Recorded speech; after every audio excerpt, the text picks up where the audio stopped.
Okay, so thank you to everybody for joining this seminar on antimony selenide deposition by physical vapor deposition techniques. My name is Nicole Fleck, and this meeting is being recorded just so that you're all aware, and should be made available afterwards if anybody would like to look back at any of the presentations. The structure is going to be a set of 4 15-minute talks. That's including the question time. Please feel free to add questions into the chat during the talk, and we'll pick up on them afterwards. Or to use the raise hand feature after the talk is finished, and we can ask questions that way. So really feel free to ask questions and start discussions. That's what this seminar is about. So don't be shy on that front. So there'll be a block of 4 presentations, then a short break for 5 minutes, and another block of 4 presentations. It would be really nice if during the presentations, everyone except the speaker could keep their microphones on mute. Feel free to leave your camera on so that the speaker can maybe see some nodding heads and friendly faces rather than looking into a black screen. So yeah, if you're comfortable, please leave your cameras on, but turn your microphones off, and then turn them on during the questions. Also, a quick reminder for everybody on the call to please edit your name to be your full first and surname. You can do this by hovering over your own square in the top right-hand corner. There are 3 dots and a rename option. This is just so we can capture who's here rather than nicknames and the like. I also wanted to give a big credit. I'm hosting the first half of this, but Rokas and Asta have done all the hard work in terms of organizing this seminar, and a huge credit goes out to them. Otherwise, we wouldn't be here doing this. So yeah, just big props to those two, and thank you very much for the work you've put in to organizing this.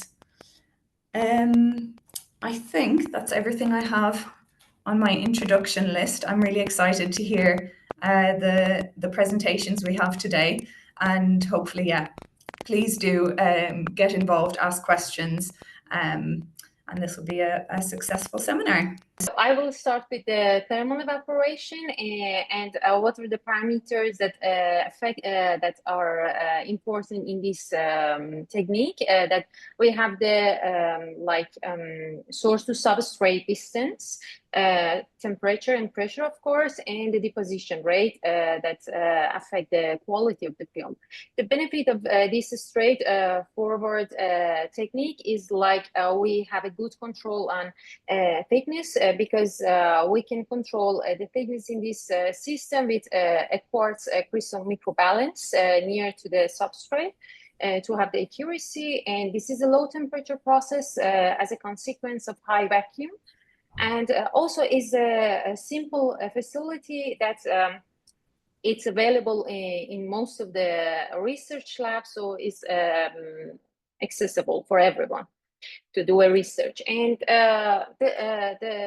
the material is antimony selenide that I'm sure all of us, we are familiar with the material and how good it is for photovoltaic application, about the anisotropic charge transportation and so on. But the question is why we choose to apply thermal evaporation to grow antimony selenide films for solar cells.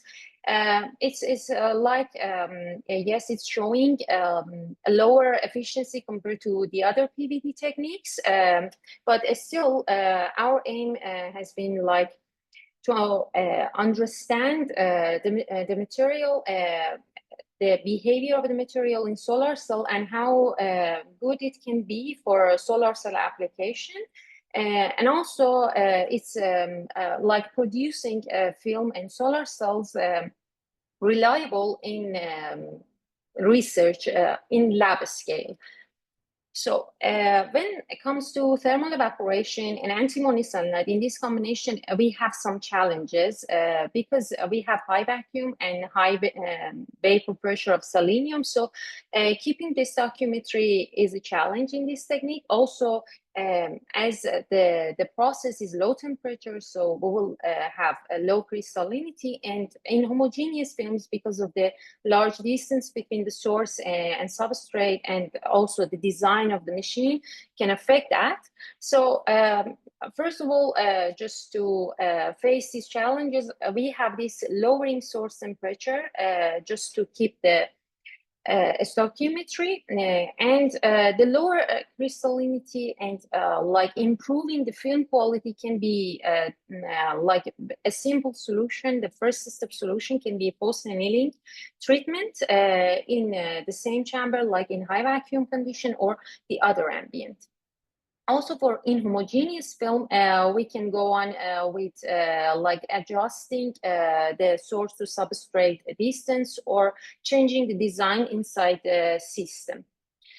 Our setup, two important points about our setup is that the substrate to source distance is about 15 centimeter, and we are using a Medusan type graphite crucible with a beam collimation.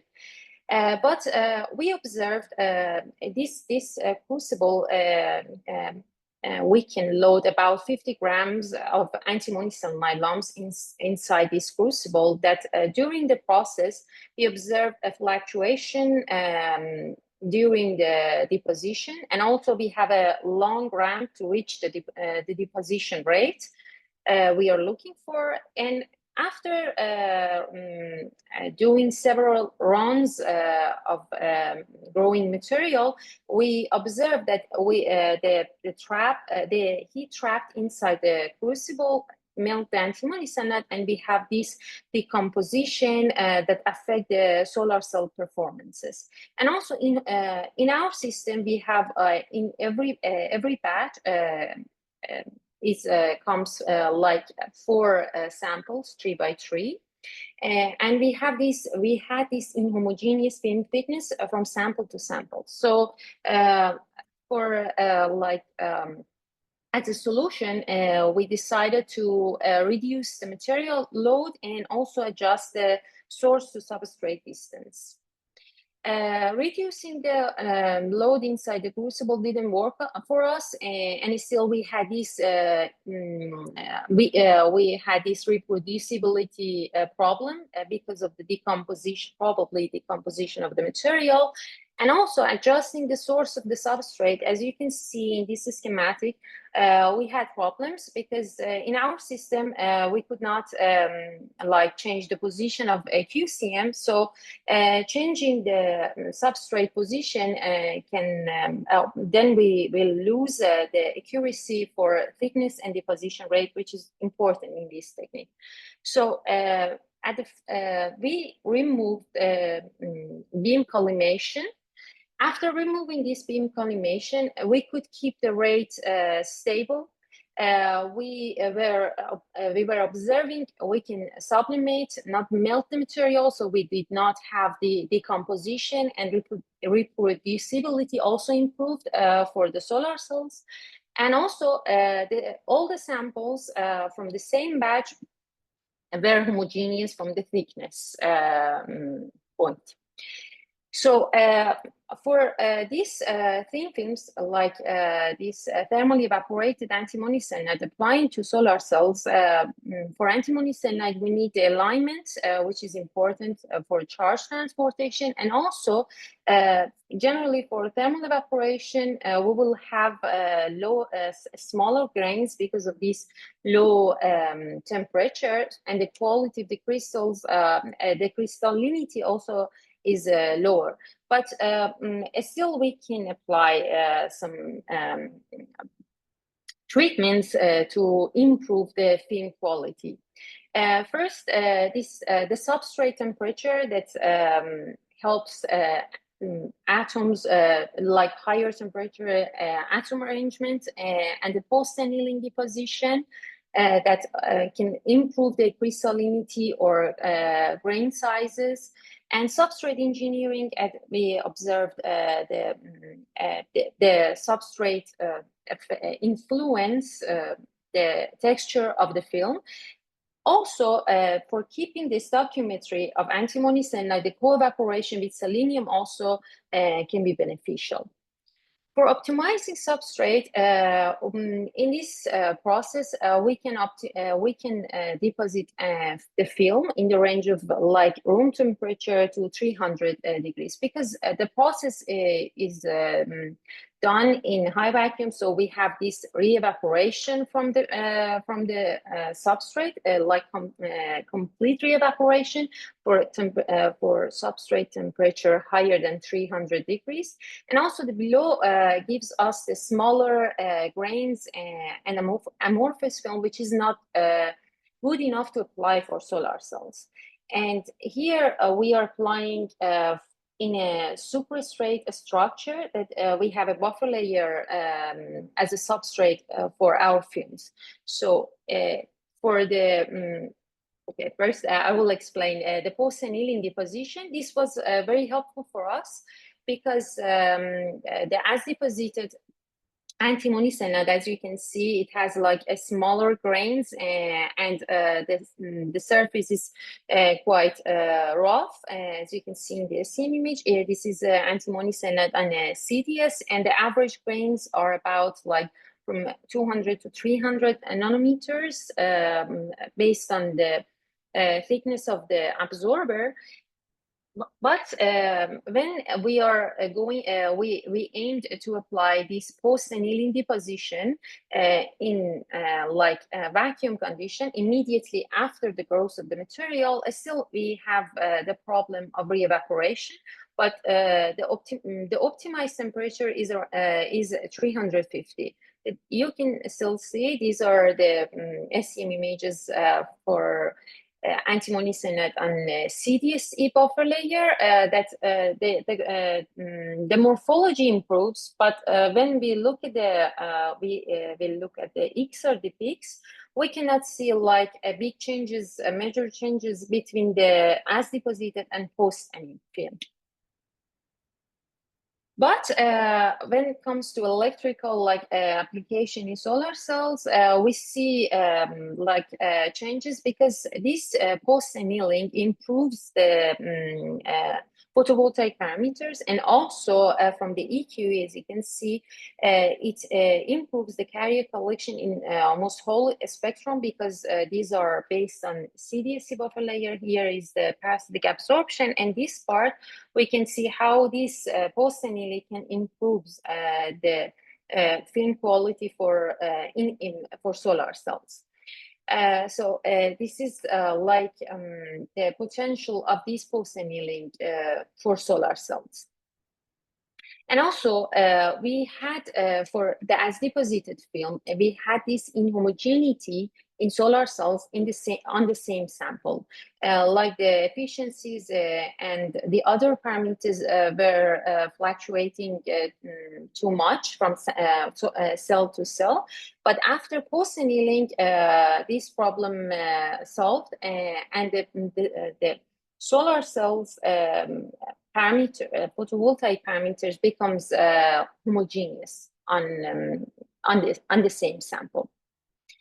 And substrate engineering is like we all know that the substrate influences the growth of the material on top. The same for antimony selenide. We applied 3 different buffer layers: cadmium sulfide, selenide, and tin oxide.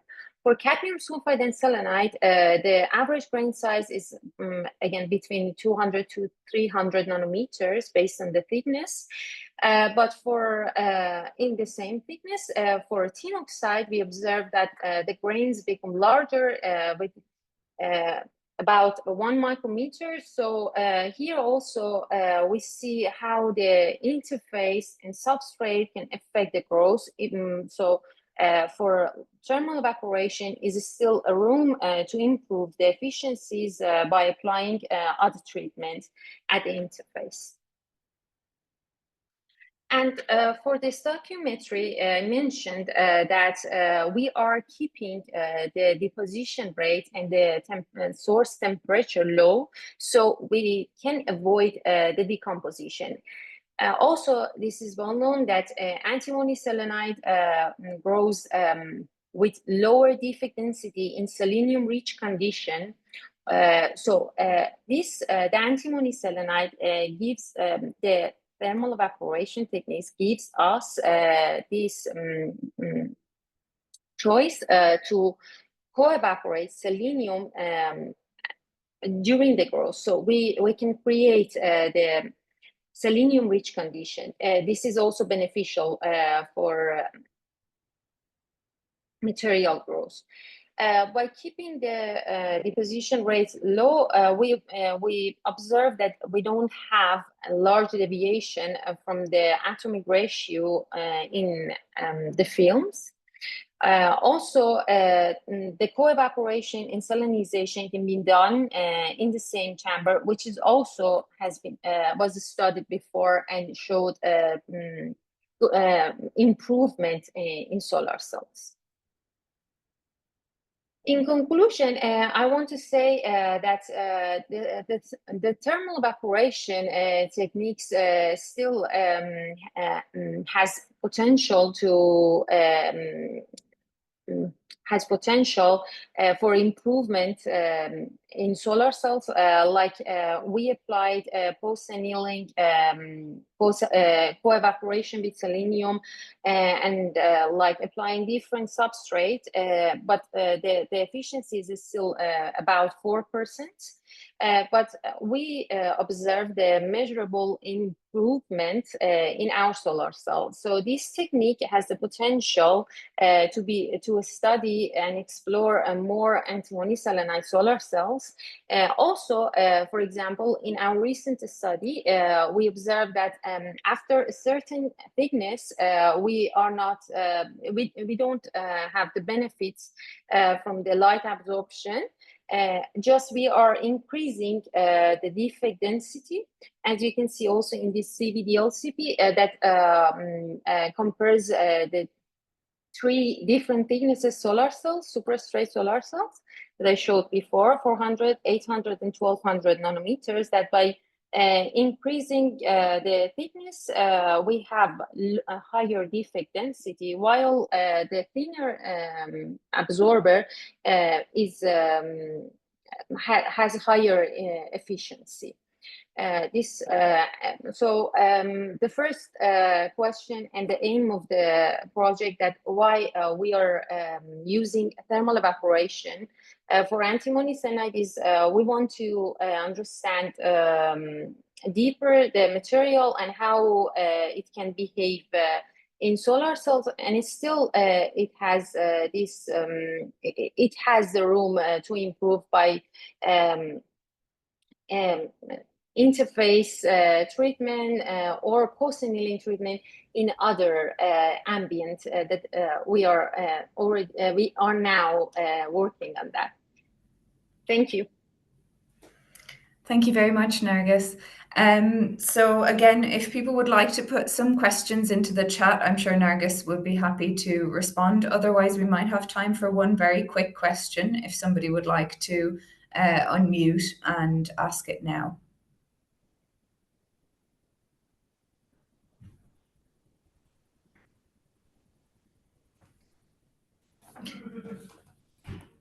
Okay. I can go ahead. One question, when you do the co-evaporation of selenium, I think you mentioned you see a change in the thin film growth. How does it change? You got like bigger grains, or what happens when you introduce selenium during the growth?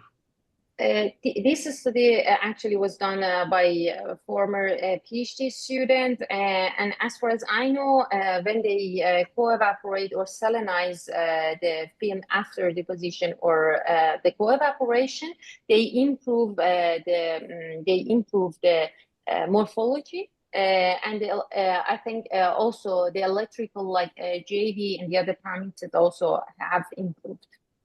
And also they, I know they systematically like studied this selenium co-evaporation, salinization, and also the annealing after those.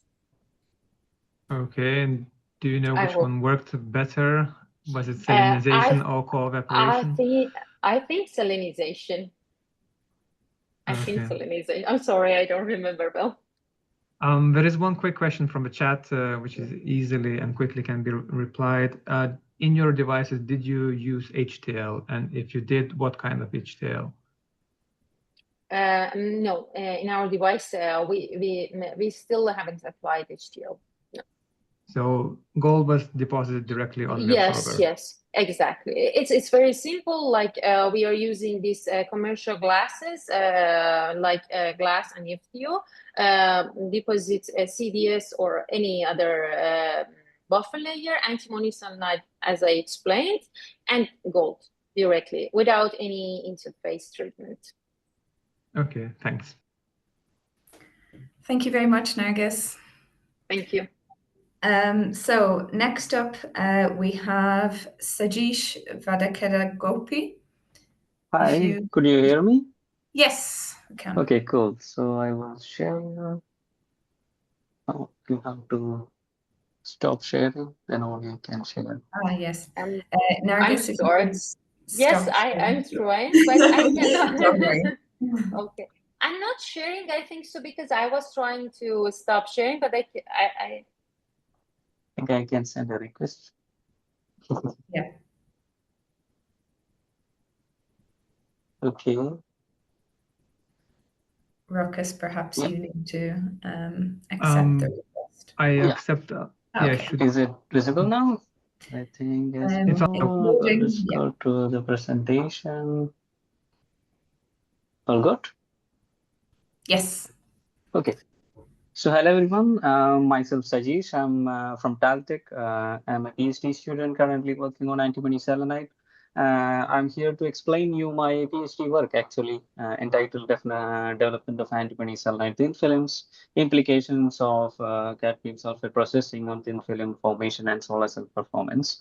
My presentation outline include a short introduction to these antimony selenide solar cells and the knowledge gap based on which I prepared my thesis, and experimental part, characterizations, and discussion on the results and conclusions.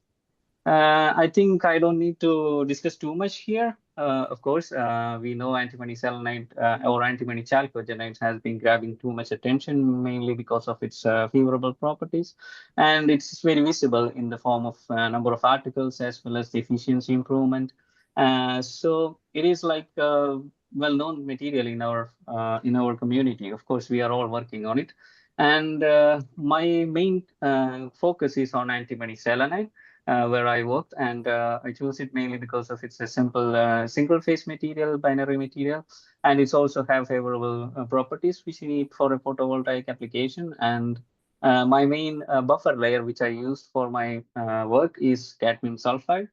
It's mainly because we have expertise based on cadmium telluride technology, and we can make it easily using CPD method. And I choose superstrate configuration for my solar cell fabrication. And the main thing is like, what are the knowledge gap in this field? So when through my extended literature study, I found there is like mainly 3 knowledge gap. One of us, like, even though this cadmium sulfide is well optimized in the case of cadmium telluride technology, as well as in the CIGS, what will be its effects? Like what is the conditions for it when we apply on antimony selenide solar cells, like what temperature it needs to be annealed, what atmosphere it need to be. So this was one of the knowledge gap which I found. And also then there is the chlorine treatment. Of course, we had a discussion before this cadmium chloride treatment. We applied it, but it was not so successful in our case, which lead to a new knowledge gap which we found. What if we incorporate the chlorine into the cadmium sulfide itself? So how it will affect the cadmium sulfide, how it will affect the solar cells. So this was another knowledge gap we found. And the third one was like how this vapor transport deposition, which is a new method and also like a promising method, how its parameters such as like temperature, conditions, carrier gas, how it could affect the solar cells, especially antimony selenide solar cells. So based on this, I have done my thesis, and this is my experimental part. You can see on the left side where I start from glass FTO and then CBD deposition for cadmium sulfide, and antimony selenide was deposited using closed space sublimation as well as vapor transport deposition. And on the CBD deposition, you can see I incorporate chlorine through ammonium chloride at different concentrations to study its effect.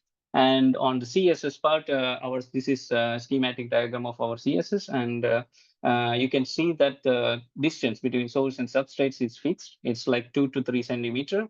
And when we go to the vapor transport deposition, it was more flexible. We were able to adjust it 3 to 10 centimeter. And we did the study. And also, we also incorporated argon gas here to mainly have a control over the deposition rate. And these are the characterization I have done through in Caltech as well as other universities. So I think we can directly go to the results. The main thing was like the first study was on post-deposition annealing of cadmium sulfide. And what we did was like after deposition, we annealed it in vacuum as well as in air from 200 to 400 degrees Celsius and studied its property. And if you look at this cadmium sulfide, first we start with this structural properties, mainly to check that is it in hexagonal phase, because for it was well reported that for antimony selenide, this cadmium sulfide should be in hexagonal structure. So we confirmed it, but there was a shift in this main 00 to peak, which is mainly due to this dissociation of cadmium hydroxide in the cadmium sulfide film. And in really high temperatures, like 400 degrees Celsius air anneal, we found this cadmium oxide formation. And the surface morphology of cadmium sulfide, we found agglomeration on as deposited sample. With the annealing, the grain size increased, and also it became more packed. Which is really good, but the as deposited one had a lot of agglomeration. We did the electrical property studies through using a Howell measurement. And the main thing we found was the highest carrier concentration we got at mainly 200 to 250 degrees Celsius. And when we increased the annealing temperature, it was reducing, and it may be related to the cadmium oxide formation in the lattice. And also the band gap was also reducing when we increased the annealing temperature. In this particular study, we deposit antimony selenide on top of this cadmium sulfide using CSS method. And the main important thing we found was when we did the morphology and cross-sectional morphology, we found that when we deposit antimony selenide on as deposited cadmium sulfide without any annealing, there is some diffusing of gases, which is leading to like a porous antimony sulfide layer. So which is not so good in our case. It needs to be compact. So this is a really good information that an annealing is very necessary for cadmium sulfide. And we did the X studies like for structural properties, and we found that it is 2-to-1 oriented, which is as we discussed, well needed for photovoltaic application. And we also completed the solar cells, and the best solar cell we got was 2.8% when we used cadmium sulfide annealed in air 200 degrees Celsius. And we also checked this band alignment and found to be like a spike-like band alignment. And the VOC temperature measurement shows that there is a possible interface recombination there. So we fix this annealing condition and then move on to the next study, where we incorporate the chlorine, where during the cadmium sulfide film formation, we incorporate the chlorine in the form of ammonium chloride at different concentration and then study its properties. And the main structural properties remain same, like there was not so much variation on this main 00 to peak. And maybe it's because like the chlorine incorporated is very small amount, not that much to affect the structure itself. But the band gap was also almost in the same range, for like 2.45 to 2.47. But there was significant change in the electrical properties. Mainly, you can see on the 1 millimolar chlorine, there was significant reduction in the carrier concentration. And this was the main change that we found when we incorporate the chlorine. And the main challenge was to find out the chlorine that we incorporate. We tried EDS, XPS, but still, since the concentration is very low, it was very hard to find this. And then we move on to the SIMS measurement. There we find the chlorine. We were able to detect it and the increasing of the chlorine. And the very fascinating results we got was this cadmium antimony ratio, which shows that there is a significant cadmium diffusion into this antimony side, which in literature, some people, some researchers have been explaining it's beneficial. Some says it could lead to cadmium selenide formation, which is like a barrier. So what will be in our case, we completed our solar cell and then tried.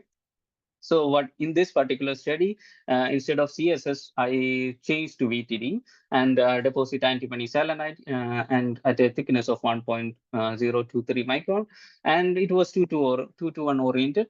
And here, when we finish the solar cells, we can see at the 1 millimolar, we got the highest efficiency, which was 4.6%. Compared to the previous one, this adaptation of this VTD technique as well as chlorine incorporation helped us to get a 30% increase in the efficiency, as well as with the chlorine, you can see in the EQE that when we increase the chlorine concentration, this EQE was reduced in 500 to 900 region. We believe that maybe due to the formation, due to the effect of this chlorine neutral complexes, which was there when we increase the chlorine concentration. So based on this, I fixed this cadmium sulfide part. We have the condition for annealing treatment as well as for the chlorine condition. And then I move on to the vapor transport deposition part, where I optimized its source to substrate distance. As I explained in the experimental part, that our CSS has a limitation that the distance was fixed. So in the VTD, it was able to be adjusted. So I did that, as well as I incorporate the argon gas, which is like rather than it acts as a carrier gas. In our case, we used it to control the deposition rate. So we have more control over the antimony selenide growth. So moving on to that, we start with the structural properties of antimony selenide. It was still the 2-to-1 oriented, so it was good. We still kept the non-chlorine and chlorine cadmium sulfide to check whether it will change in the cases of parameter change. But when we look at the morphology, you can see it on the right side, there's 3 to 6 centimeter, this grain size was increasing and it was more compact. But on, I don't know whether it is blocking you, this side, in the 10 centimeter, there was like completely random orientation of this grains. So it was like very fascinating. Okay, we can't go to this 10 centimeter, which is like too much random orientation. And then still we completed the solar cell, and then we found that with this non-chlorine cadmium sulfide as buffer layer, the PC remains almost the same. But with chlorine cadmium sulfide at a particular 6 centimeter, this efficiency was reached up to 5%. In our case, the reaching 5% is a milestone for us. So we achieved that, and then we checked this VOC temperature. Still, it remains that this interface indicates the interface recombination. And then we need to know more about the defects. So we did this temperature-dependent admittance spectroscopy on the both samples, both solar cells with chlorine as well as with chloride cadmium sulfide and non-chloride cadmium sulfide. And the main thing we looked at was like we did this admittance spectroscopy at different bias voltage, because in a CIGS article we found that if there is a changes or reduction in the activation energy when you have the bias voltage, it is an indication that defects is very close to the heterojunction. And it came true in our case, and it was also found that in both chloride as well as non-chloride cadmium sulfide antimony selenide solar cell, there was this decreasing of activation energy, which is a good indication that there is still an effect, still an defect closer to this interface. Regardless of the chlorine treatment, what we have done, there is this interface problem. So at zero bias voltage, our activation energy was 0.44 and 0.5, which can be attributed to vacancy of antimony and antimony's anti-side effect. But still, we are not that much like the record efficiency, like 10%. So we believe that this we still need an more interface engineering to make it reach there. So these are my results actually, and I have categorized into three, like starting from the first one with CSS, we reached 2.8, then VTD and chlorine incorporation, we reached 4.6, and then the VTD optimization, we reached up to 5%. Yeah, but still, we need to reach that 10%, which need special interface engineering. Yeah. I would like to acknowledge my supervisor, Nikolai Spalatu and Atanas Katoski, my friends, family, projects for funding, as well as collaborations for the characterizations. Thank you. Lovely. Thank you very much. And yeah, looking forward to see the trajectory continuing. Yeah. Have we got any questions? Please feel free to unmute yourself or stick them into the chat.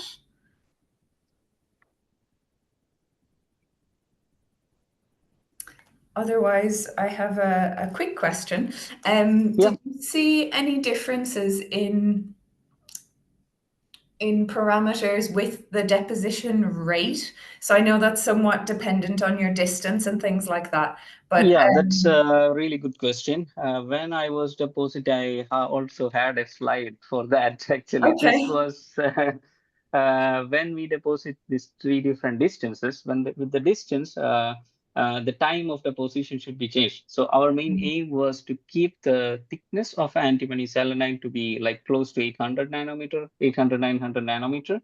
So we fixed that, and what we had done was with the distances, we increased the time for deposition. So you can see with 3 centimeter, it was only like close to 1 minute.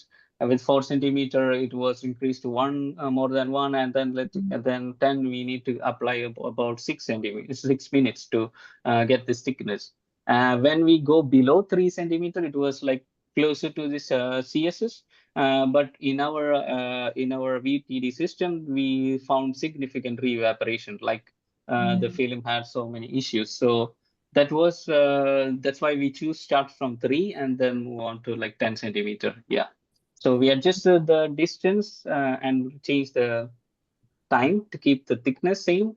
And also we also incorporate the argon gas, which is in most VTD, it acts like a carrier to carry this vapor to the substrate. But rather than in our case, we use it to like control the deposition rate. Otherwise, if you don't give the argon, the deposition rate will be too fast. So it helped us in this case. Yeah. Yeah, great. Thank you very much. Any other questions? I would ask a few, if that's okay. First off, you mentioned argon. What level of pressure do you introduce of argon?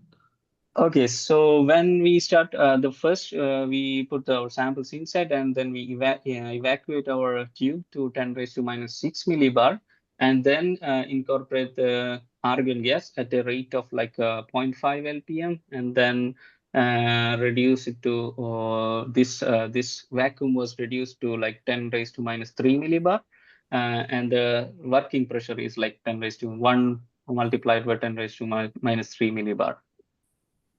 Okay. Yeah. Okay. And the other one, so in this, using the cadmium sulfide as a buffer layer, the very established, let's say, thing is to apply this cadmium chlorine treatment using spin coating, right? You did the introduction of chlorines in the cadmium sulfide CBD process. Yeah. Did you ever check how these two methods, do they give you the same benefit for the device? Or did you compare introducing chlorine into the bath or doing this kind of standard approach? Yeah, so it's a really good question. So we also started applying this cadmium chloride that when we saw these articles, most of them have it. But in our case, we had a lot of troubles. Like when we applied this cadmium chloride layer, and then when later this antimony selenide was deposited, it was not like sticking onto it really well. So there was some like adhesion issues. And also somehow in some cases we forced it to stick there and then measured it, but the solar cells were not so good. So some of them were shortcutting. So this was like a main issue. That's why we were like, okay, we can't apply it. What we will do? Then this idea of incorporating chlorine was came to our mind. And this was like also there was a question like why we can't about cadmium chloride in the CBD bath. I think in the first presentation there was a question. We choose ammonium chloride as its chlorine source because it's mainly because it won't change the pH of the solution that much. Like we already have this solution there, which is like when we incorporate very small amount of ammonium chloride, it won't alter this pH condition of our CBD method. So we don't need to disturb that. So that's why we choose this ammonium chloride as a source in our case.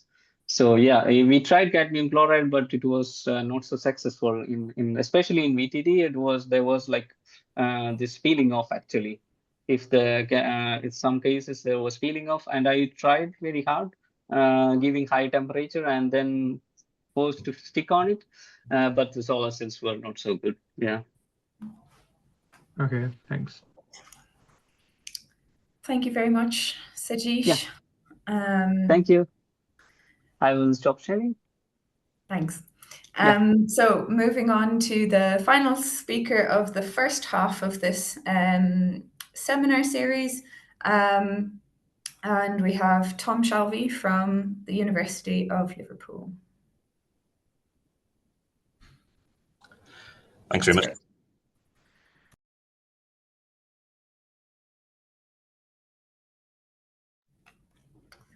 Okay, I think we've lost Tom, or at least I can't see him anymore. Yeah, me too.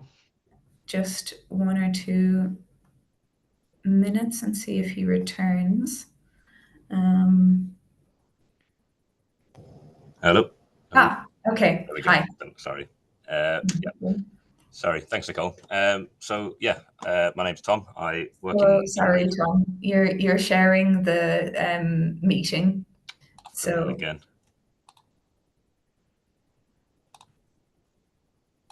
That's right. We good? Yes, you're not in presenter mode just yet, but and yeah, now we're in presenter mode. Sorry. Thank you. Okay. Yeah. So yeah, I work in John Major Group at the University of Liverpool, and I want to give a quick overview of our deposition process here. It's not going to have as many results in or anything like that. It's mostly just our kind of our device making process. So we mainly deposit by CSS as our primary deposition method for our absorber layer, at least. So just to give a quick overview of what CSS is. It's essentially just thermal evaporation, but we just chuck a bit of nitrogen or any other inert gas back into the chamber. So it's not a particularly fancy deposition technique, but it was originally made for cadmium telluride. So for cadmium telluride solar cells, they realized that the hotter you get your substrate during your deposition, when you're thermally evaporating, the bigger your grains get, and the bigger your grains get, the better your VOC. So it kind of makes sense to keep on increasing that substrate temperature as much as you can. And they took that to the natural conclusion until they got the substrate so hot that you were re-evaporating off the substrate quicker than you could deposit onto it. So to solve that, you add a bit of gas into your thermal evaporation chamber, and obviously that's going to prevent resublimation from the substrate, but also prevent sublimation onto the substrate. So you move it, the source tray very close to the substrate, and then you have closed base sublimation. So variants of this technique have popped up now for antimony cyanide. Obviously, like rapid thermal evaporation is quite common. Vapor transport deposition, injection vapor deposition, it's all, I would class them as all very similar, or at least the principle of them is all very similar. If the equipment, it looks a bit different. So why are we using CSS here at Liverpool? Well, the main reason is just because we were a CAD-TEL group previously, and so that was our main expertise. And so we've just transferred that directly over to antimony cyanide. So that's the main reason, but also it's got advantages because I think you mentioned earlier, it's particularly prone to losing chalcogen. So if you've got antimony sulfide, antimony cyanide, it prefers to lose the chalcogen. And so a bit of inert gas in the deposition chamber will help prevent that. You can also deposit really quickly, kind of microns per minute kind of speed, and that can be important, especially for these low-dimensional semiconductors. So the kind of combination of the substrate temperature and the deposition rate influence your orientation, so that's a particular advantage.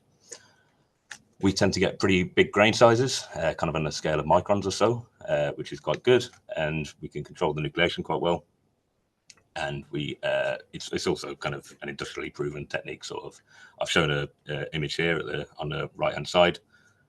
This isn't in Liverpool, this is actually in Colorado in the US, but they have really nice kind of CSS kit that's somewhere between an academic and a semi-industrial version. So they've got pretty cool stuff. I'd encourage anyone to look them up if you're interested in the technique. So onto our actual device structure here at Liverpool. It's here on the right, you can see our device stack. So it's a substrate device structure. We start with FTO coated glass.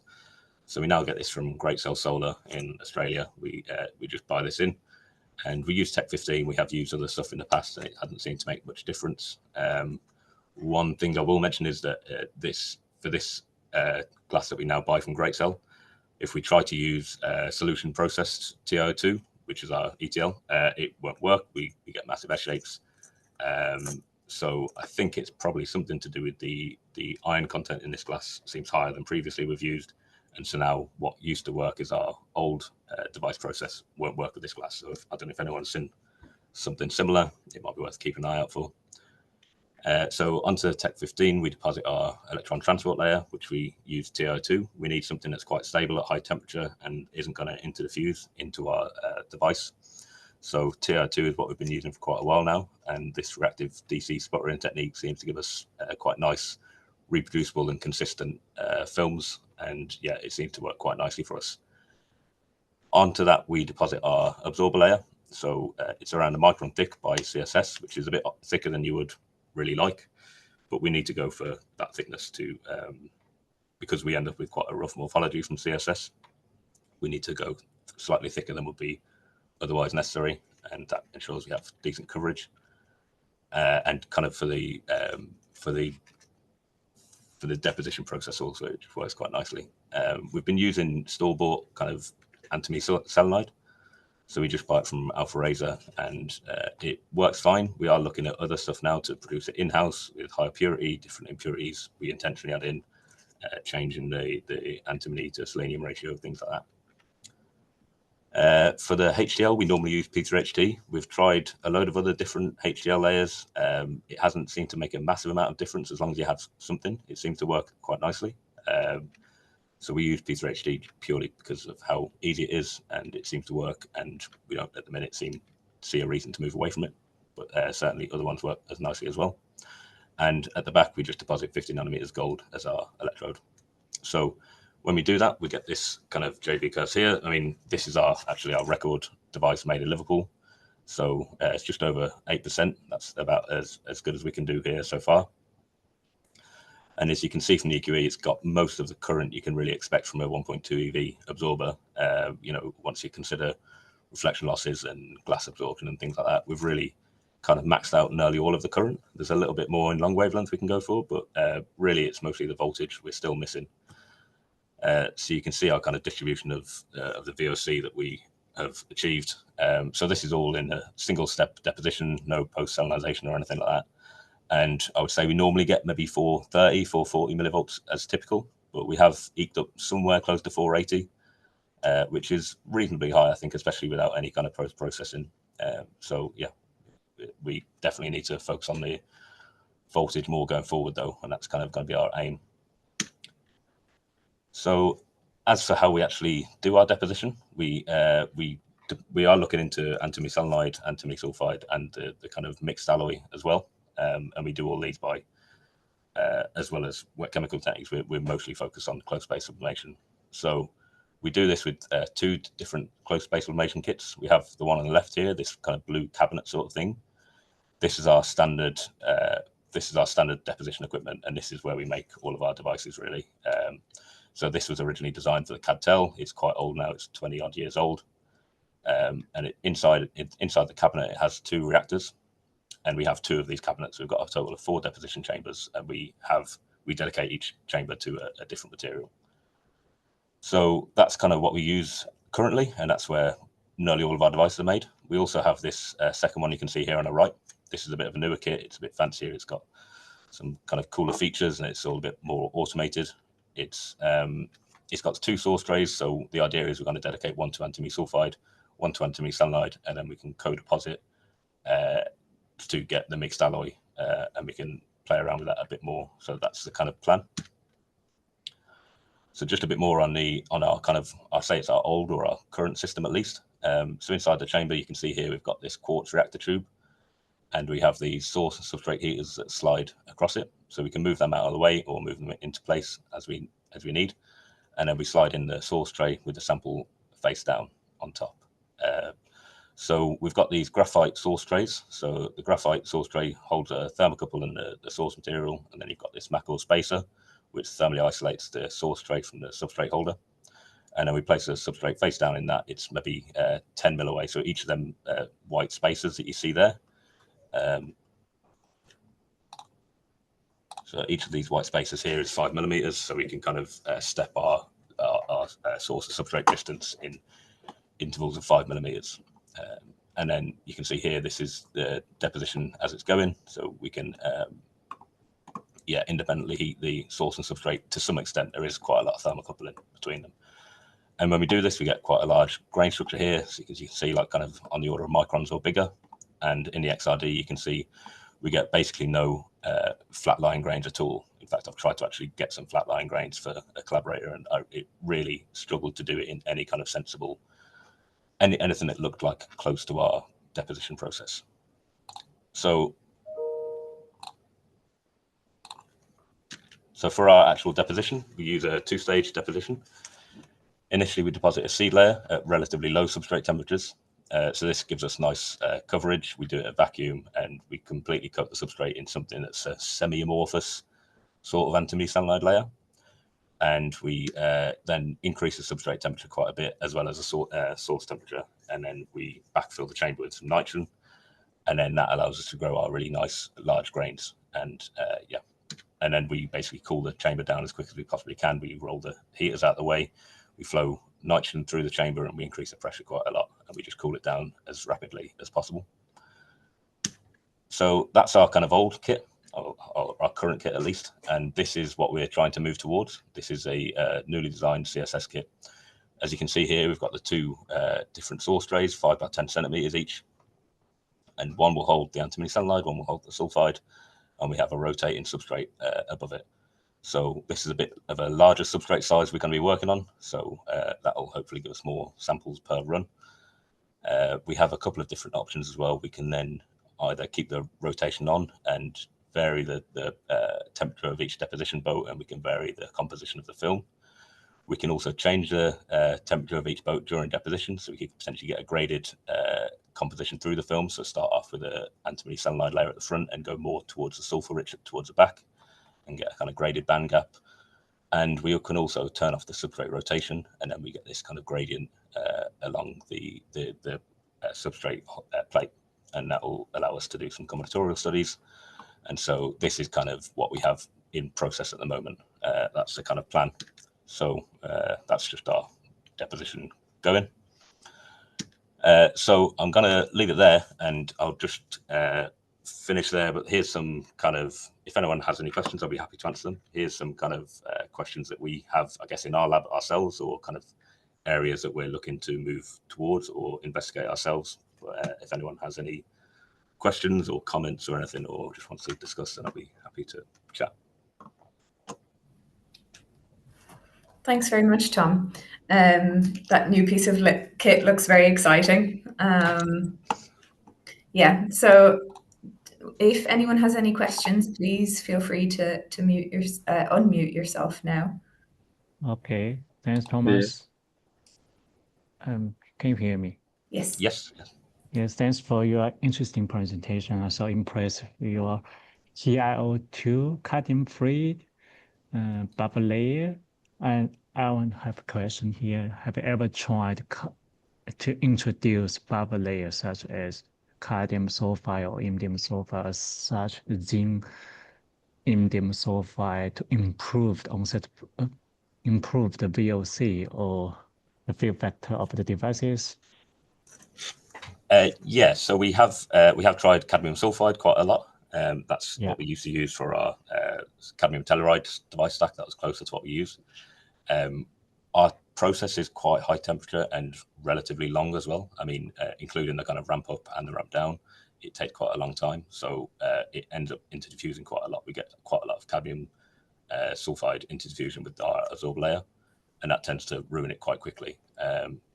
So possibly in the newer kit, we might be able to get away with the cadmium sulfide, but it's really just not as stable against interdiffusion. We are looking at other things, potentially like zinc oxysulfide and things like that. We are trying to move away from TiO2 just because of how finicky it can be. To be honest, it's really, we have quite a good process now, but I would say a lot of our run-to-run variation comes from our TiO2, and it's just not something we fully have control of. It's a lot better than it was, but I would like to move away from TiO2 if I'm honest. So yeah. Oh, okay, thank you. And I'm so interested about your dual chamber CSS system. And in the last 2 pages of your slides, I saw you prepare 2 chambers for antimony selenide. Yes, this one. Antimony sulfide. You are supposed to synthesize the alloys, right? But have ever tried to mix this precursor into the one chamber? Because for CSS system, you need quite short time for deposition. I'm not sure even you rotate the samples, but it will finish, the synthesis will be finished within 10 minutes. So it's no surprise to see some ununiform films after that. So the problem is that, have you ever tried to mix the precursor in advance and then evaporate directly? Yeah, so are you asking, have we ever tried to make the antimony sulfur selenide source material and put it in one tray and then deposit? And then try deposit. Yeah, we have done that. We've tried that, and it works. We can move the band gap. We can have a device that works. I think what we tend to find is we get quite a lot of sulfur loss. So the sulfur goes preferentially over the selenium, and our source material isn't stable. So we would normally load in around 25 grams of our source material, and that will last us 6 months, a year. We don't need to change it for the antimony selenide. When we have the mixed alloy, it seems to change. On its way from the source to the film. You don't get the same composition that you have in the source tray, but also over time it seems to be changing. So we don't really. I think there's still work we can do there. I think we kind of know some areas where we went wrong, but I think hopefully this will give us a bit more flexibility with the dual chamber, the dual source chamber. Okay. Good luck. Thank you. Thank you. I got one question about the cooling step. If I got it right, so it's quite kind of quenching that you like pull out your sample once it's finished the process? Or sorry, no, we keep the sample and everything in the reactor chamber in the vacuum. We just flow nitrogen through as quick as we can, and we also roll away the heaters. So the heaters are on kind of little tracks here, so they just roll backwards, and that helps it to cool down the chamber much quicker. So you see the source and the substrate heaters are the bits above. Yeah. So they just roll backwards out of the way of the chamber. Okay. So that's how we cool it down as quick as we can. And do you do a flow of nitrogen, or you just introduce and leave it static? No, we flow 5 liters a minute through. Oh, okay. Yeah, so we really blast it with nitrogen and try and get it to cool down. I think with any kind of post deposition we've tried to do, any kind of annealing, air, vacuum, nitrogen, it tends to make our devices worse. So I think once we have our antimony selenide, we basically just want to leave it, and we want to get it cold as cold as we can, as quick as we can. Yeah, thank you so much. I hope you can see my screen and you can hear me well. Yeah, so during my presentation, I would like to give a comparative analysis of two different techniques that we use for our antimony sulfide solar cells. So far we are focused on antimony sulfide as our main absorber material, and what we started working on is first is a sputtered absorbers, and then we moved on with the hydrothermal synthesis of our absorber. So this presentation is more like a technical, I thought, to give a descriptive schematic of what the process look like. So I would like to start with the fabrication details, how we do our antimony sulfide by sputtering, then also include the fabrication details of our antimony sulfide by hydrothermal synthesis, and then finally place them next to each other to compare them together, and finish up with some conclusion and outlook. So first we start with the antimony sulfide by sputtering, and for that we take the FTO glass, which we typically use this standard FTO glass from Merck with the thickness of around 2 millimeter and the surface sheet resistance of around 7 ohms per square. We clean the FTO and then we cover the edge of the FTO with the Kapton tape to keep the area for the FTO gold contact afterwards. Then we follow this process with the chemical bath deposition of cadmium sulfide, and I should mention that for this particular study where we used the sputtered absorbers, we were using the following recipe for our cadmium sulfide. So basically the chemicals we used was cadmium sulfide, and then also the ammonium chloride, also ammonium hydroxide, and also thiourea. And in this process, as you can see, and maybe as you've already seen from the presentation earlier given by Sajesh, that it actually plays a big role where you incorporate this chemical into the CVD process of cadmium sulfide, or if you incorporate cadmium chloride afterwards. So in this particular case, we incorporated chloride already during the CVD of cadmium sulfide, and you can see how the sample look like when they are placed in the beaker with the chemicals, and this is how the solution look like after 4.5 minutes, which result in our case in 50 nanometer thickness. And this is the film, how it also look like after the deposition. In this process, we do afterwards immediately annealing of cadmium sulfide, and we do it on a hot plate in air at 400 degrees for around 10 minutes, and then we can actually see the change in the color of the cadmium sulfide, which also gives us a bit of sense that something is happening with our cadmium sulfide. We maybe promote the crystal growth and we anneal the surface to maybe passivate the defects. Then we follow with the sputtering of the metal antimony, and we do it with the RF magnetron sputtering from the antimony target with the working pressure of 10 to minus 3 millibar and the argon flow. Also, we believe that in our case, we have the rate of the deposition of around 30 nanometers per minute, and we also rotate the substrate to have a uniform thickness of the film. So this is how the antimony film look like after the deposition. We also add the Kapton tape again to protect the edge of the FTO, and then we remove the Kapton tape after sputtering again. Then we follow the process with the post-sulfurization of our antimony, and in this case you can see how the graphite box look like. We placed the around 0.1 gram of high purity sulfur powder, and then the sample go in the center of this graphite box. We close it and then we put it into the tube furnace where we also have 10 to minus 3 millibar working pressure, but then we also do it in the nitrogen pressure of 175 millibar. So in our process we use a ramp rate of 20 degrees per minute, and then we keep our sample for 15 minutes at 350 degrees, and then after actually 15 minutes we immediately open the lid so that there is no longer high temperature in our process, and then the film is cooled down naturally. And you can also see the photo how the absorber look like. It turns from the metallic antimony into the antimony sulfide film.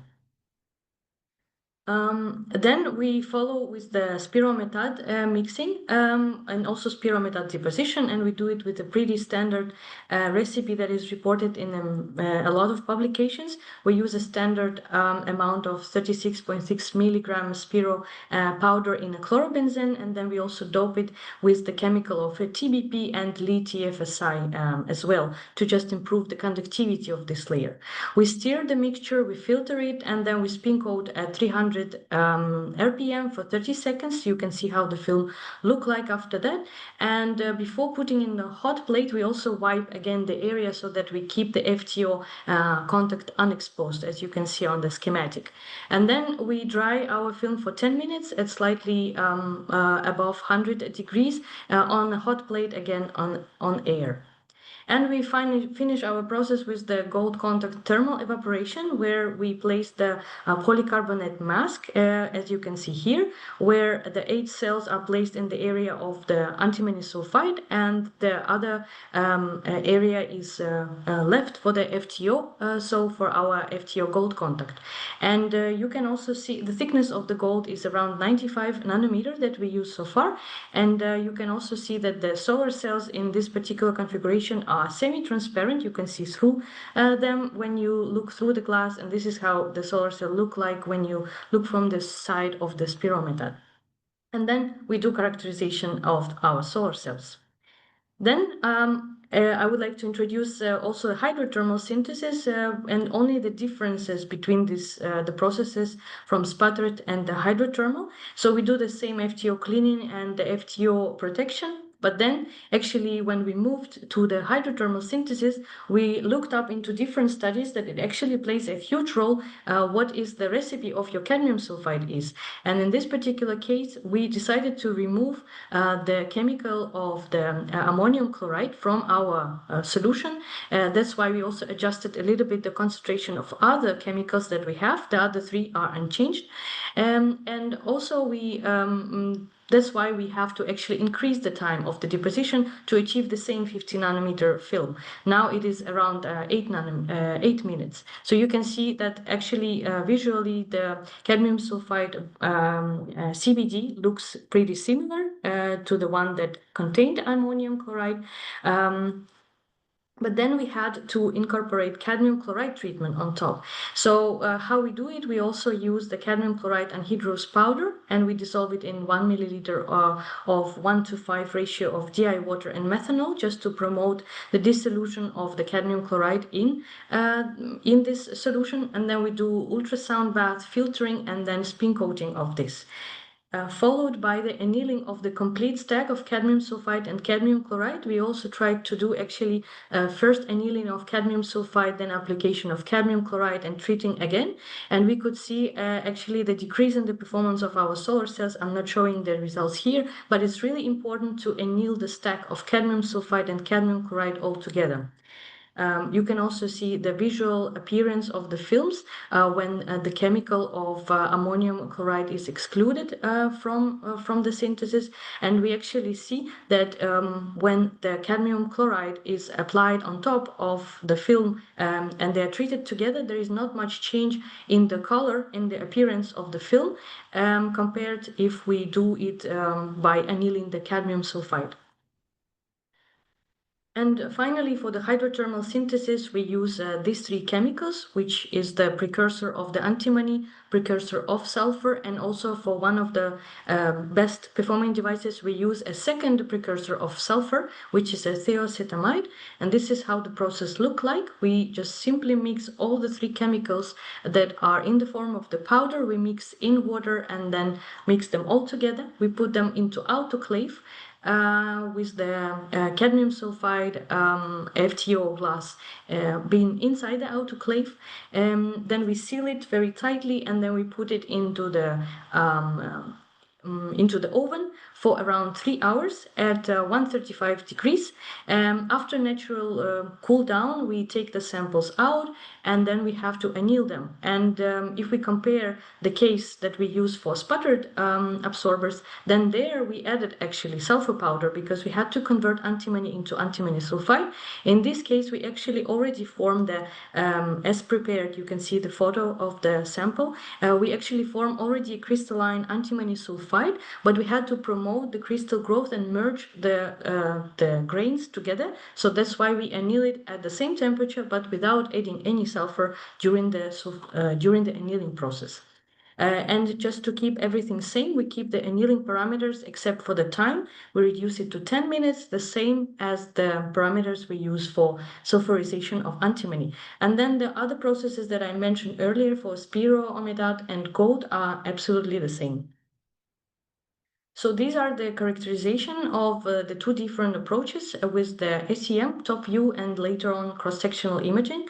You can see that for the sputtered absorber, the grains are really small. They are actually really similar to the grains that you could see on the antimony metal film, but then simply sulfur is absorbed. The antimony sulfide growth is promoted and the grains are actually very small. They are below 300 nanometers. For the hydrothermal synthesis, when we take a look at the S-deposited film, we can actually see also very small grains, maybe of a similar size, but when we do the annealing at 350 degrees, we can see that the grains are now really large and merged together to the size up to several micrometers. And for the cross-sectional imaging, I have unfortunately here only the complete solar cell device for the sputtered absorber. And here is the absorber itself deposited on FTO and cadmium sulfide for the case of hydrothermal synthesis. So you see that actually in the sputtered case, the antimony sulfide is pretty dense, uniform. There are no problems in the interface of cadmium sulfide that we could resolve with the cross-sectional imaging. And the thickness, the selected optimal thickness of the absorber in our case was 100 nanometer. In the next slide, I will actually show the JV curves of the absorbers with the higher thickness, and we will see that with the increase of the thickness for the sputtered absorber, we actually see a really big decrease in the performance of the solar cells, meaning that the absorbers fabricated by our sputtering method are probably very defective. In the case of hydrothermal synthesis, the layer is very dense and also packed, and the optimal thickness that we started with and we actually fixed it now for the simplicity is around 400 nanometers. So then if we characterize the solar cells finally made of these two by these two methods, we can look first in the EQE, and for the sputtered case, we can see actually the peak intensity of the EQE is really low.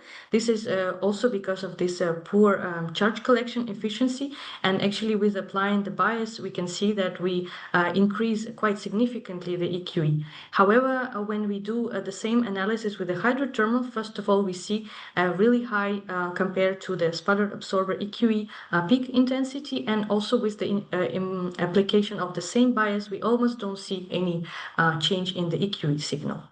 When we do the characterization of the solar cell, we see that for the sputtered absorber, the fill factor is pretty low. You can also see it from this sort of triangular shape of the JV. So the fill factor is reaching around 30%, and the PCE on the average is around 2% with the highest record device efficiency of 2.76. But here the VOC is already pretty promising, reaching more than 650 millivolts. When we look into the hydrothermal absorber, we actually did out of curiosity this test with our cadmium sulfide old recipe and cadmium sulfide new recipe, where in the old recipe we had ammonium chloride in the solution of the chemical bath deposition, and in the new recipe we don't have it, but we treat with cadmium chloride afterwards, and we actually see the gain in the efficiency when we use the new cadmium sulfide recipe by almost 1%. The fill factor stayed the same. The VOC is also almost unchanged, but we gain quite a lot the short circuit current. And the last result here that we achieved was with the additional sulfur source that I was talking about, this thioacetamide. And for each particular experiment, we always do a reference sample. That's why maybe it's a little bit confusing why we see a different curve of the red one compared to this blue one. This is because maybe the reference was a little bit lower in this case when we used the new recipe of cadmium sulfide. But we see that when we apply and when we introduce another chemical into the process, the efficiency increased again maybe by 0.3%, and with the highest device efficiency 6.28. And here could be the question why we compare maybe this and this when the absorber thickness in this particular case is more than 300 nanometer, and in this case it is 100 nanometer. We did also some tests with thicker absorbers, and we see that if we actually increase the thickness, the device performance drop. So this is the efficiency of the 300 nanometer sputtered absorber, which is very, very low. It's below 1% compared to the same thickness, but the device made of hydrothermal synthesis. So with that, I would like to give a few conclusions about the differences. We see a morphological differences in the grain size compared with of the sputtered absorber and hydrothermal absorber. Also, we selected completely different thicknesses for these two studies, also due to the fact of the performance drop when we increase the thickness of the sputtered cells. And so far, the record devices for sputtered absorbers is 2.76, and for the hydrothermal is 6.28%. And now we are actually looking into what else we can do, and we continue to work on the hydrothermal as the best performing one. We would like to optimize the electron transport layer by again looking into cadmium sulfide doping, or maybe using double ATL structure with other layers. And then we also actually now bothered about whole transport layer, which in our case is spirometad.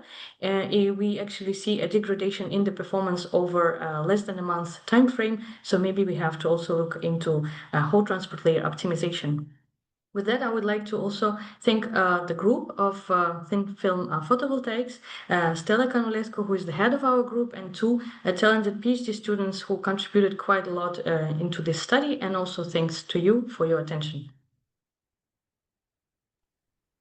Thank you, Evgenia. Very nice presentation. I really enjoyed it. Very detailed and very with all the visuals and photos that are really, I think, quite sometimes very important to see how things changes when you do post-annealing, and it helps to understand if you're doing right or not. Okay, so do we have some questions? Yep, go ahead, Pedro. Yeah, I have a question. Very nice talk. Thank you. Thank you so much. Do you do any type of cleaning after the hydrothermal process of the antimony sulfide of the surface?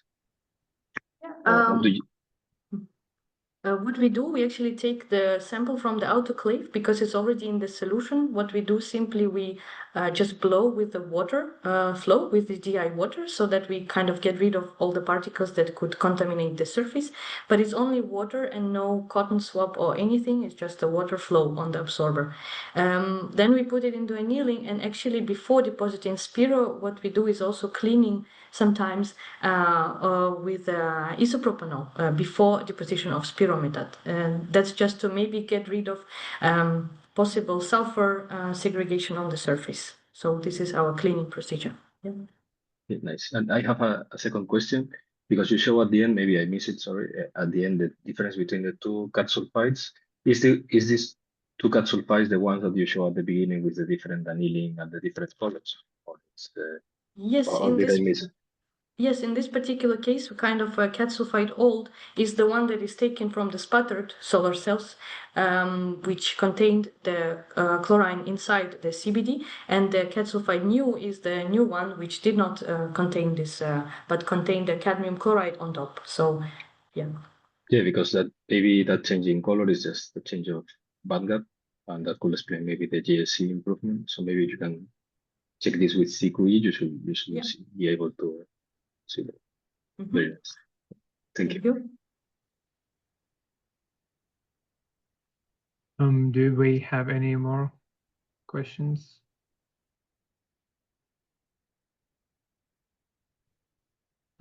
I would go with one. That's interesting that you see the degradation of performance with increasing of thickness for sputtered samples. Earlier in the first session, we also heard that using thermal evaporation, we saw the same effect. So do you find that this is also related to, I don't know, higher density of defects with a higher thickness?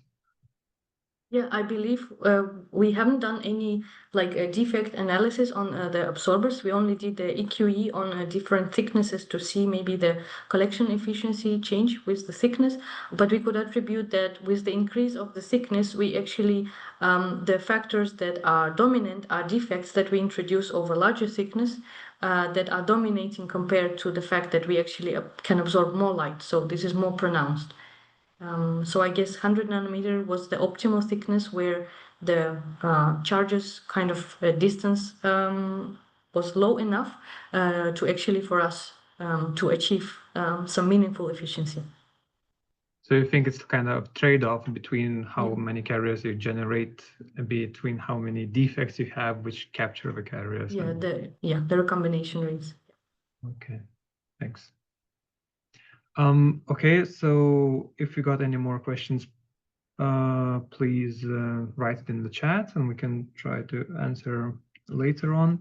And let's move on to the next speaker, who is Ramon Schneider from Zurich University. Getting ready, I guess, right? Yes, just sharing the screen. Okay. Good. We hope hear you you, can we see see it. you. Yeah. Please. Good. So, yeah, good afternoon, everyone. My name is Ramon Schneider, and I'm currently doing my PhD in the lab of Professor David Tilley at the University of Zurich. Today, I would like to present you our simple two-step antimony selenide deposition method, which was actually already developed some years ago. So it's not really my work that I'm presenting today. And first publication was already done in 2017 with this method. And first, I want to start with a quick introduction about what we're actually doing with the antimony selenide, because many of you are probably familiar with the antimony selenide in the context of photovoltaics, but we are using it for photoelectrochemical water splitting. And the difference is basically that we are not converting the solar energy to electrical energy, but we rather convert it to storable hydrogen as a form of chemical energy. And for that, we usually use a tandem configuration, which has two photoelectrodes immersed in an electrolyte. So that's an additional challenge that we have to immerse our antimony selenide photoelectrode in water. And upon illumination, the photoelectrons, they generate electron hole pairs, and depending on the band positions, they can then either be used for hydrogen evolution or oxygen evolution. Antimony selenide is a p-type semiconductor with the Fermi level close to the valence band. So as you can see on this picture here, we rather use it as photocathode. With the advantages of antimony selenide, you're probably already quite familiar, but I would like to highlight quickly that antimony selenide is quite stable also in aqueous solution. So water splitting is possible with it. And also the band positions are quite suitable for its integration into tandem photoelectrochemical water splitting devices. On this slide here, you can see how our typical antimony selenide structure looks like when we fabricate our photocathodes. So we basically start with FTO-coated glass slides that we wash extensively. Then we sputter a thin layer of titanium as anchoring layer and a layer of gold as the hole selective back contact. Then we apply our two-step antimony selenide deposition technique that consists of electrodeposition of metallic antimony followed by selenization. After that, we deposit a TiO2 layer by ALD and finally sputter platinum as catalyst on top, because we need, for the hydrogen evolution, we need a catalyst on top of our device. And today I would like to focus mostly on the part of the antimony electrodeposition and the selenization, because this is probably the most interesting step for the audience. Of course, if you have questions about the other steps, feel free to ask at the end as well. So the first step is basically the electrodeposition of metallic antimony on our gold substrates. For this, we first make a precursor solution that consists of tartaric acid and potassium antimony tartrate. We dissolve this in water, and then we have to adjust the pH to 1.3 with concentrated sulfuric acid. This step is very important, and we have to be very precise here, because if there are only slight deviations in the pH, it might cause the peeling of the whole antimony selenide layer in the following selenization.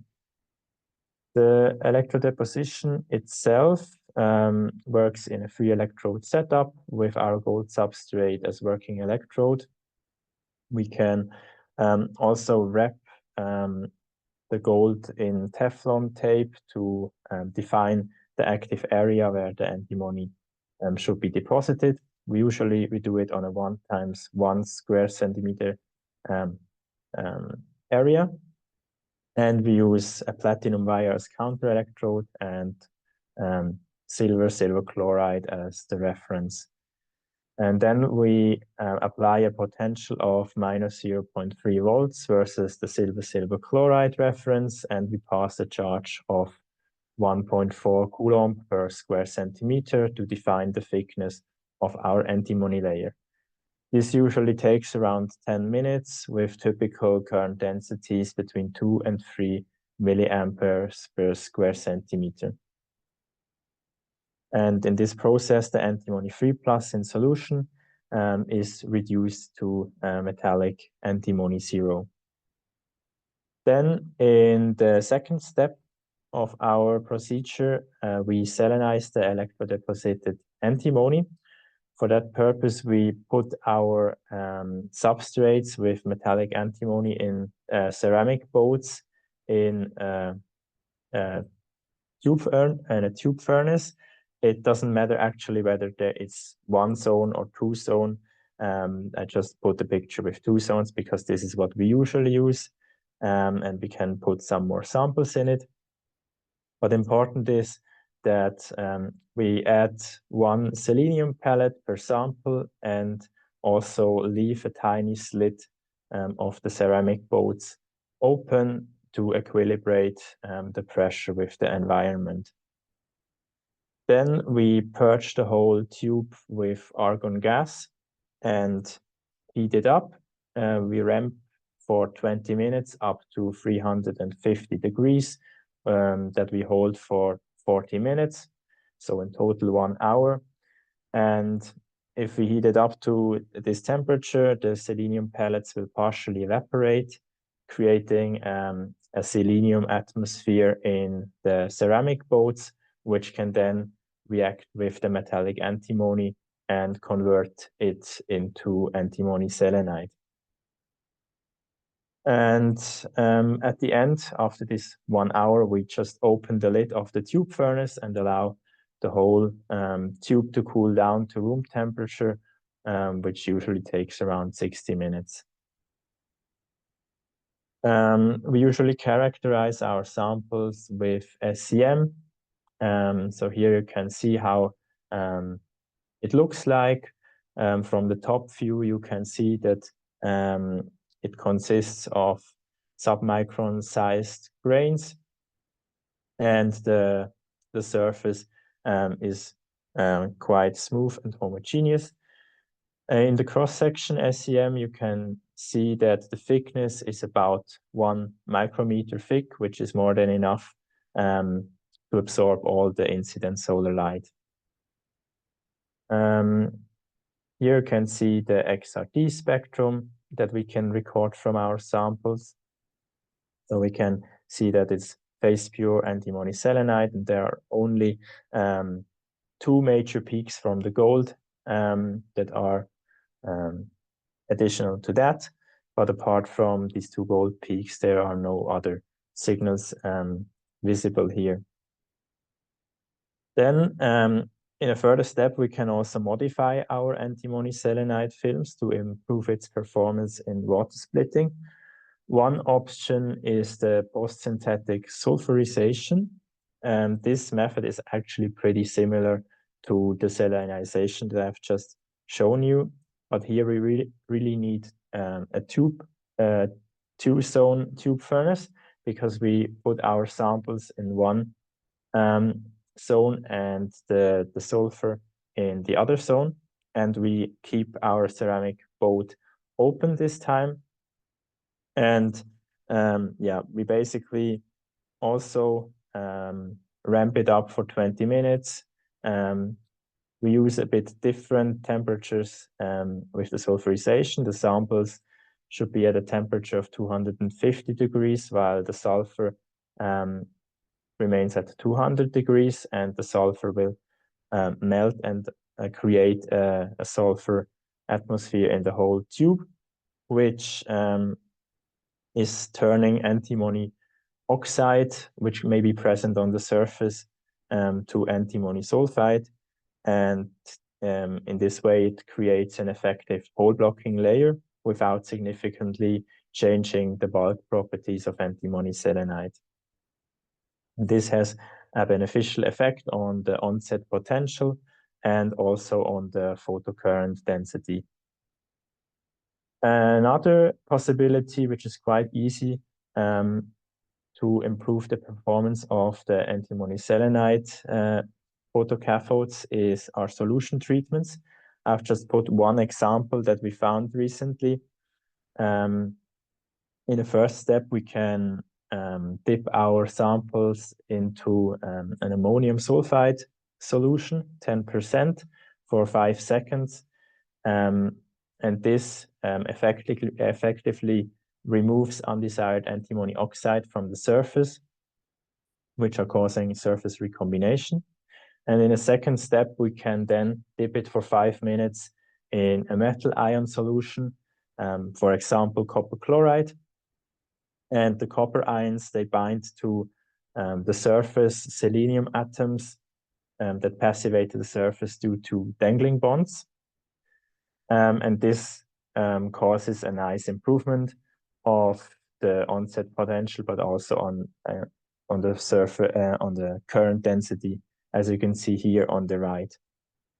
Alternatively, you can also use silver nitrate instead of copper chloride, but this has a bit of different effect. The silver ions, they diffuse deep into the bulk, and they intercalate between the antimony selenide ribbons and passivate bulk defects. And this also has a very nice improvement here, which is actually even a bit better than the copper CV that you can see here. But I was just showing this as one example of how you can improve the performance with these post-synthetic treatments. So to sum it up, our method includes the electrodeposition of metallic antimony on our substrates, and is then followed by a low temperature selenization in a tube furnace, which turns the metallic antimony into antimony selenide. And finally, we can even apply some post-synthetic modifications like sulfurization or solution treatments, which can fine-tune the properties of our antimony selenide and passivate the effects that can enhance the performance. With that, I'm already at the end of my talk. If you want to know more about our group and our work, you can scan the QR code here and visit our website, where you can also find all our publications if you want to know further details. Yeah, and with that, I thank you very much for your attention. And if you have any questions, I'm happy to discuss it with you. Thank you very much, Ramon. Very nice talk. So we are open for questions. If anyone wants to go first or put it in the chat. I can start to break the ice, let's say. So you do electrodeposition. Yes. I had some experience and it is quite not easy to ensure the uniformity of the deposits. Do you do like a rotation of the solution, or do you have any problems with uniformity of your metallic? No, actually not. We also do not use rotation or something like that. Usually we get quite uniform layers with this method. And what is the thickness that you're aiming for? I think for the antimony layer, it's usually around 0.5 micrometer roughly, because the rest of it will then, like the 1 micron will then be established with the selenization in the end. But I think for the metallic antimony is probably around 0.5 micron. Okay. Thanks. Are there any questions from the audience?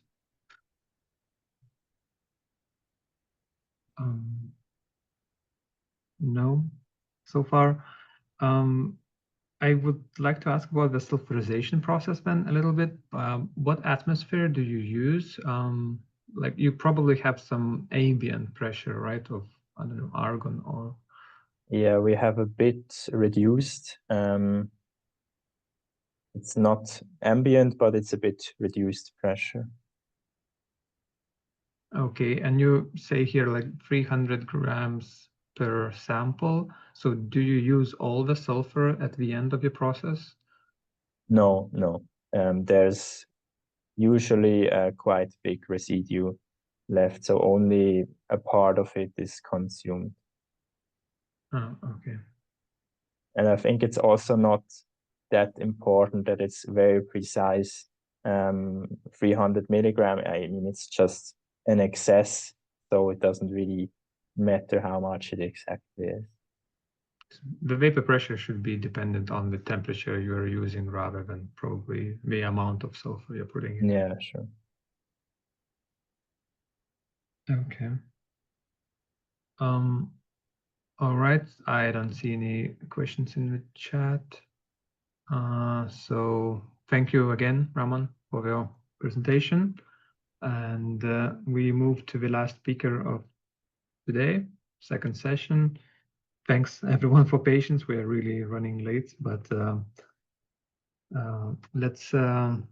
it correlates probably with the previous presentation quite a lot. So I invite Pedro from IREC to. Hi, can you hear me? Yeah. Okay. But no slides yet. Yeah.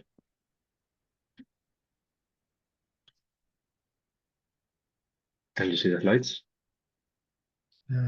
Yeah. Yes. Okay. So thank you for the introduction. I'm Pedro Vidal from a PhD from the Solar Energy Materials and Systems Group at IREC in Barcelona.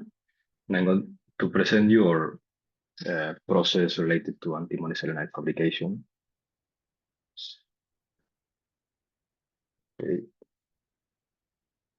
Okay.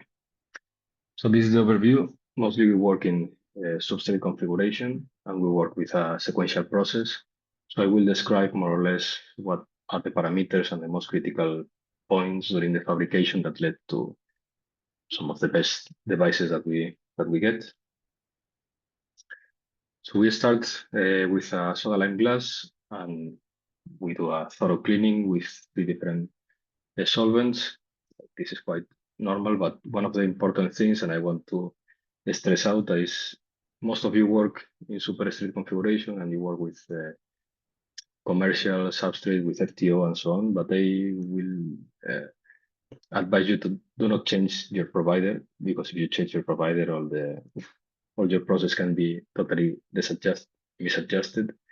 For example, our soda lime glass provider contains sodium. We have tested doing process with borosilicate glass, and the efficiency drops like to a half.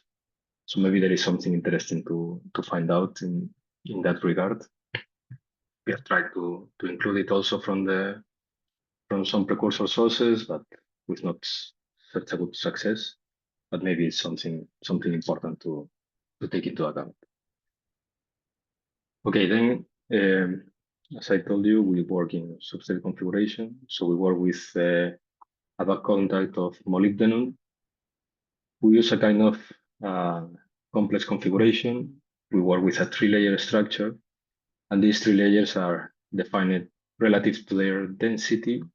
Mostly, we use slightly high power for the first one, for the thicker one, slightly lower power and higher pressure for the second one, and then we repeat the same conditions again.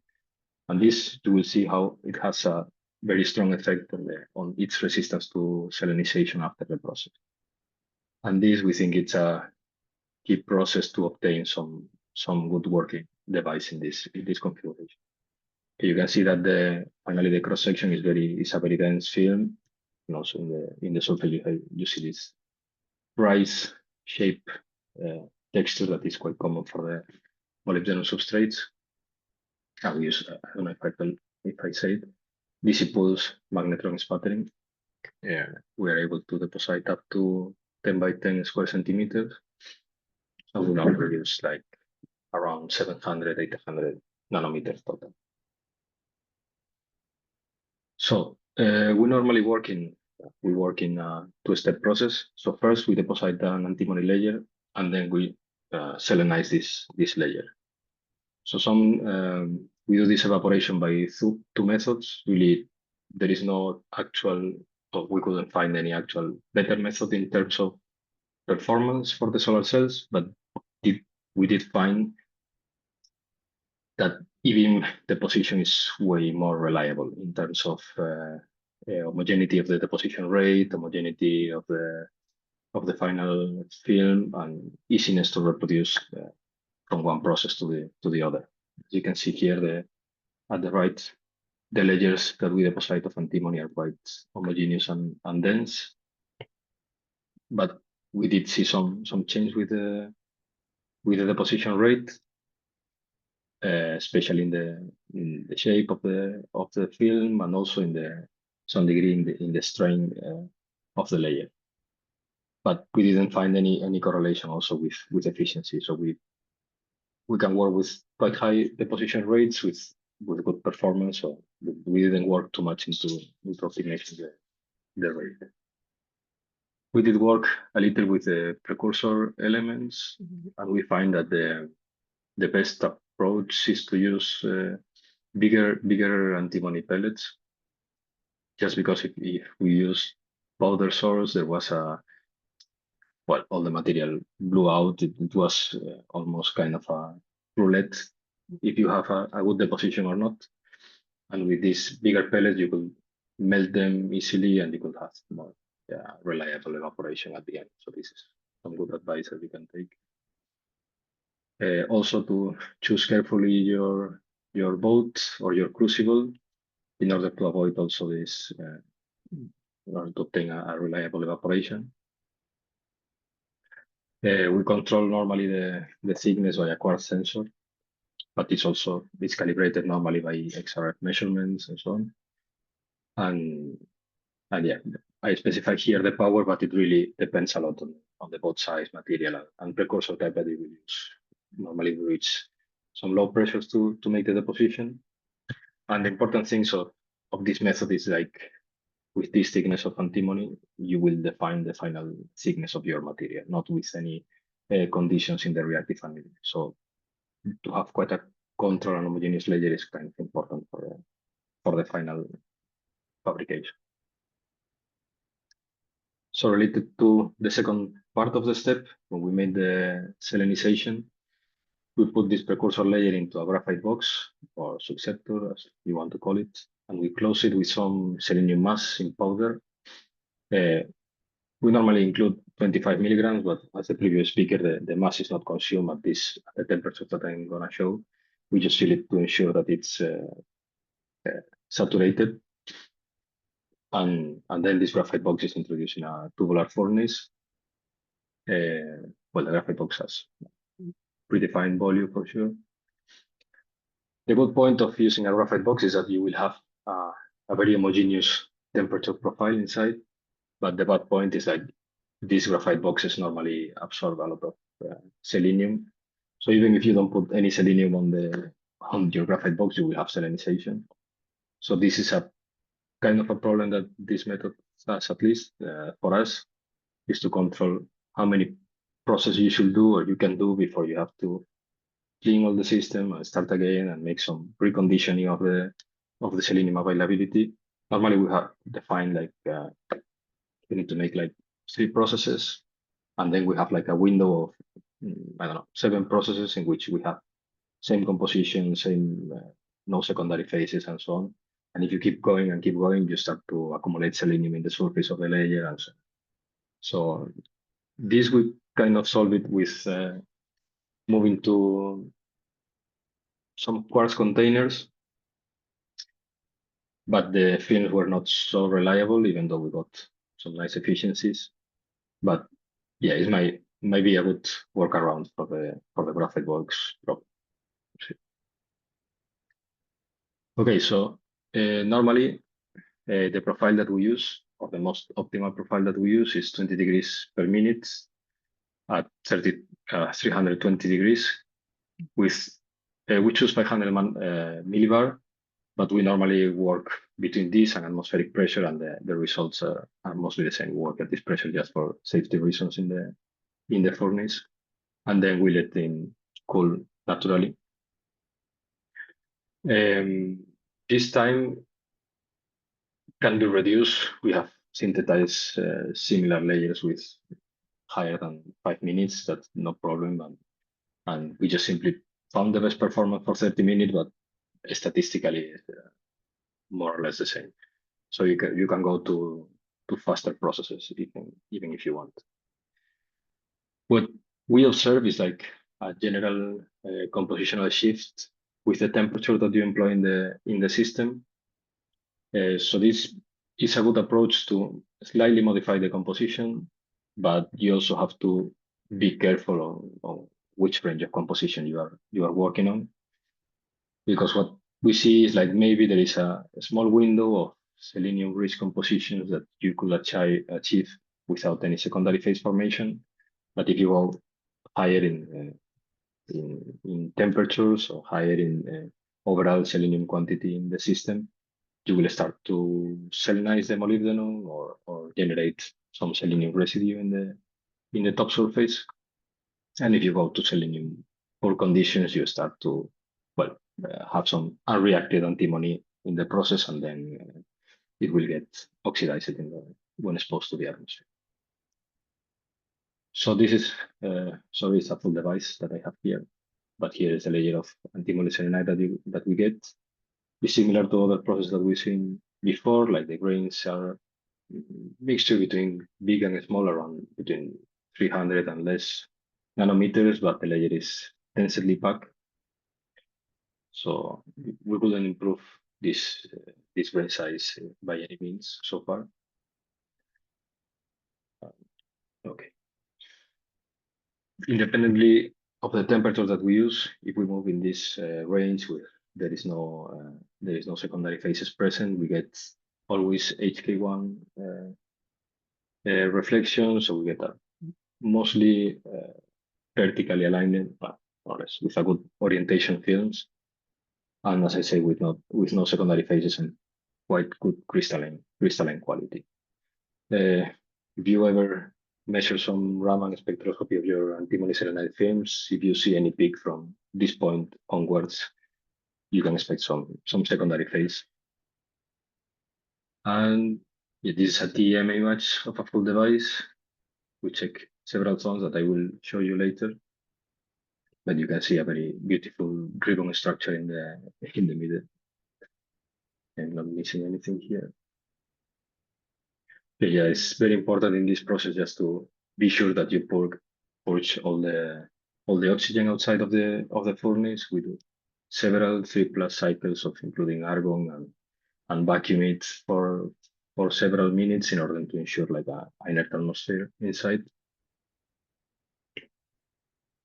And for our electron transport layer, we normally employ cat sulfide. A lot of recipes have been shown here. We use cadmium nitrate and thiourea for the deposition. But what we have found is like this interface is kind of unstable. If you look to the synthesized devices, it seems like there is no intermixing between the antimony selenide and the cat sulfide. But when you heat the samples higher than 150 degrees, or even we think maybe even lower, you start to see some signaling of cat selenide forming in the interface. So this might be a problem for future use of this setup or this layer structure, basically. And for the whole transport layer, this is kind of problematic in this kind of substrate architecture, but we have a good side effects. As I told you before, we employ these 3-layer architectures in the molybdenum. And this is because this second layer that was with higher density is kind of resistant to the selenization. And this first layer is used like a sacrificial layer that gets selenized, and you end up with some molybdenum selenide phase. You can see here in the TM profile, this is the back contact. You can see how the molybdenum ends here, and you can still have some selenium plus molybdenum signal. Also here in the profile. Of course, this is kind of problematic because molyselenide is also a 2D material, so it will depend a lot in the orientation of this layer. What's the orientation of the final antimony selenide layer? Also, to control how it's synthesized is kind of difficult, but it can be pre-synthesized. You can selenize directly the molybdenum and then do all the antimony plus antimony selenide layers, and it will work the same. And finally, we complete the device by DC pulse magnetron spatting of ITO. And following the previous things that I told you about the instability of the cat sulfide and antimony selenide, we normally don't use any temperature for this process just to avoid any instability in this interface.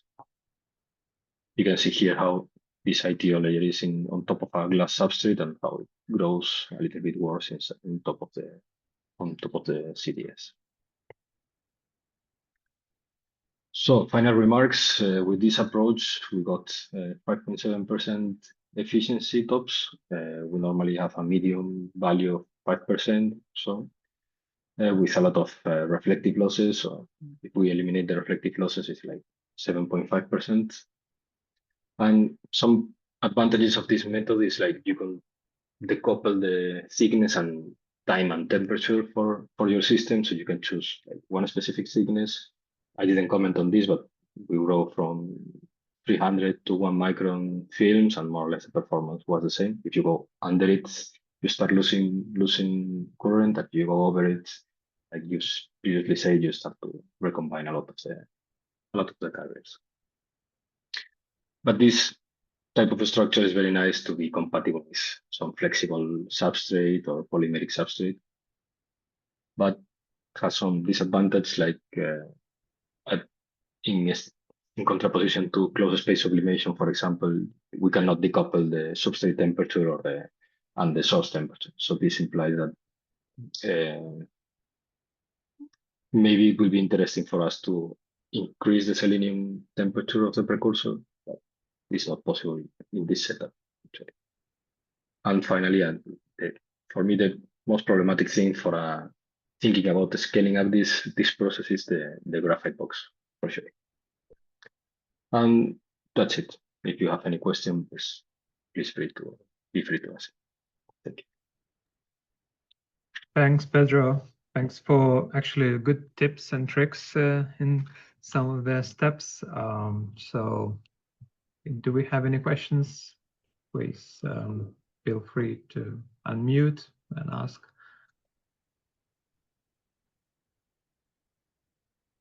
There is a question from the chat from Evgenia. She asks, have you tried any other TL than cadmium? Okay, any other transport layers than cadmium sulfide? Yes, I didn't show it because we are currently working on it. We are testing tin oxide now, and we are getting kind of good results. Deposited by ALD, we got like 5%, if I'm not mistaken, in the first trials, and we are currently optimizing it for sure. So this is very promising because this material has like 4 EVs band gap, so we expect to have, if we optimize it a little bit, to recover mostly of this part lost in the EQE and to gain some current for sure.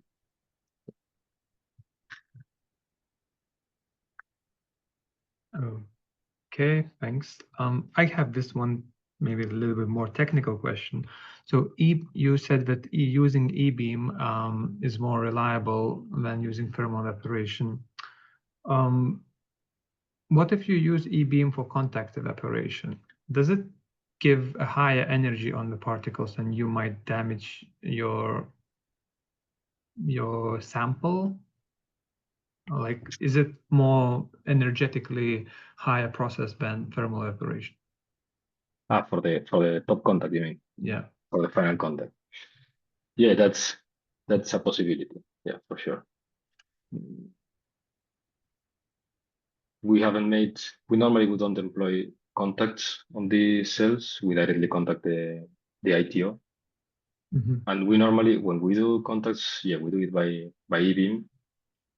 And yes, if you don't include the zinc oxide layer in between the CDS and the ITO, but we think that maybe cover some of the pinholes and so on, you can have some field factor deterioration on the device. But I don't have any good comparison between thermal evaporation and E-beam.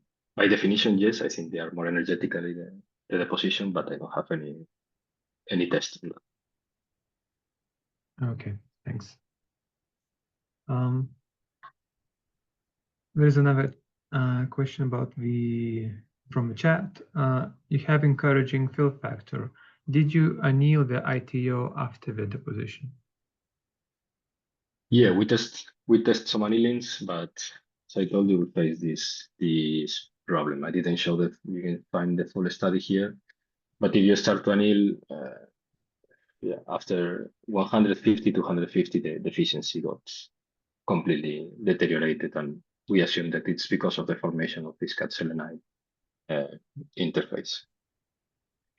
So yeah, we try some PDTs at room conditions and so on for several temperatures, but all we get was a degradation of the device. Okay. You mentioned about the sodium diffusion probably from the glass, right? Thomas Shelby also mentioned about different glasses and different composition that might affect. Did you do any more systematic study? Like, is the sodium necessary? Because you mentioned on borosilicate glass, your performance was quite half of the one with soda lime glass. Do you have any ideas or what? Importance? We tried something like a post-deposition treatment with some alkaline elements, depositing some alkali fluorides on top of the antimony selenide layer, and then doing a reactive annealing afterwards. And we indeed see some improvement. The device, especially in the interface, so there is some improvement. At least it was not the best devices, but at least from the EQE data, you see improvement just in the around the 500 nanometers range. So PN junction, right? In the PN, yeah. So it may be important to include them at some point. I don't know exactly what's the effect. We didn't dig too much into it, but seems relevant at least. Okay,